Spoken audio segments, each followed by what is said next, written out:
कालियार चका चका आखि को देखिले लागे जमती से सबुबेले तुमको ही चाहिकी रही। कालिया को मन पकई मु आज तार पसंदर खाइबा बनई 56 भोगर गोटे भोग। आपण माने देखिकी कहिबे ए भोगर नाटी कौन। प्रथमे 1.5 कप अटा नहीं गली, आधा कप घी, आधा कप चीनी, गुजराती, लवंग, अलैच। प्रथमे अटा को सुखिला भाजी नेली 5 मिनट। टिके ड्राए हो गला, ता कलर टिके अलगा हो गला, ब्राउन हो गला। तापरे घी जो नहीं थी अल्प अल्प देकी भलरे भाजी नेली। बहुत बढ़िया बास्ना आसला पर्यंत 10 मिनट लगे अटाटा को भाजवाई।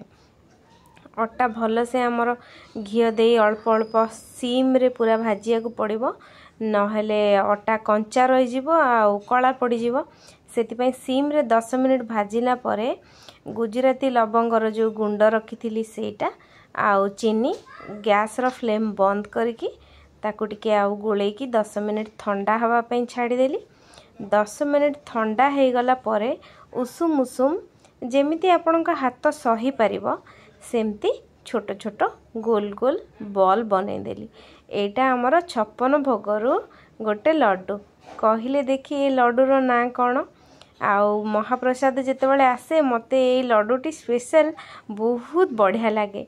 पार्टी रे जो माने पूरा मिली जाए घिओ घिओ लगे, मते बहुत पसंद। आपण मानू क्या पसंद जदि ताहले मते कमेंट रे जणांतु। आ नाटा निश्चित कमेंट रे जणांतु भोगर ना कौन।